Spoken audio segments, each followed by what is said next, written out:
गमन खान खैर ताहे छो परेशान आही ऐं अवां जो मोह बे लथल आहे। खैर ताहे छा थियो आहे? सोराब खान तो डिठो कोन त एक सहाफ़ी जो हेडो वडो जनाज़ो कदे असा जिंदगी में भी हेडो वडो जनाज़ो कोन डिठोसी। गमन खान हिन में परेशानी जी केड़ी गाल आहे? नसरुल्लाह त हक सच जो अलमबरदार हुयो। मां त चवां थो हिते माण्हू घट हुया। नसरुल्लाह जहिड़े माण्हू जे जनाज़े ते किरोड़े माण्हू हुजन हा। सोराब खान तू एक एड़े माण्हू जी तारीफ़ पियो करे जेको सरेआम असां खे गारियूं ॾींदो हुयो ऐं चवंदो हुयो त वॾेरा माए फुट। गमन खान इहा अवां जी भुल आहे। हू किरदार खां बाग़ी हुयो, काहे इंसान खां न। जे मुंहिंजो अहिड़ो किरदार किनो हुजे हा त हू भल मूंखे गारियूं ॾे हा। इन में ब्लड प्रेशर वधाइण जी कहिड़ी ॻाल्हि आहे?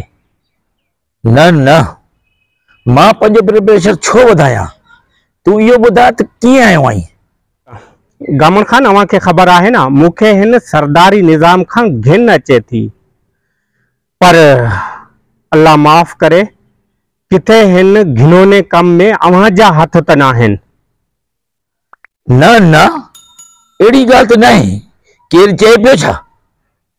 गमन खान हिन वक्त सभिनी माण्हुनि जी ज़ुबान ते सिर्फ़ अवां जो नालो आहे ऐं मूं ॿुधो आहे त नसरुल्लाह अवां जे लाइ घटि वधि बि ॻाल्हाईंदो हुयो।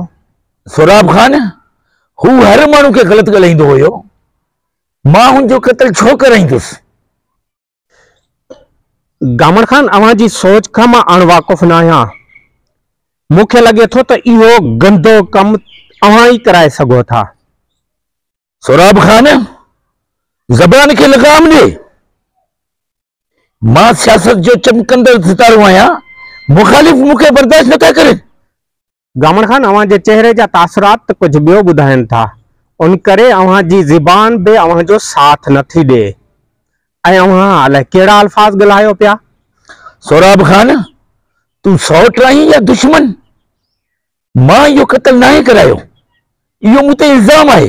गमन खान तो वारा छोकिरा जिन खे तो छूट ॾेई छॾी आहे, हुननि कई भेरे मूं सां बि बदकलामी कई आहे। हा हा जेकॾहिं हुननि का बदतमीज़ी कई आहे त मां उन्हनि जी माफ़ी वठां थो, लेकिन अहिड़ो गंदो इल्ज़ाम न हणो। मालिक साईं कंदो ईअं न हूंदो।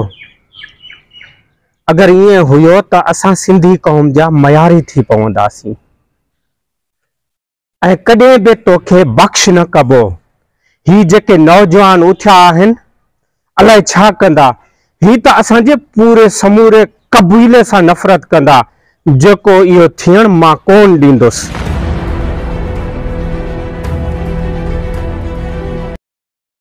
कहिड़े वॾेरे कम करायो आहे? तूमत असां ते अचे पई।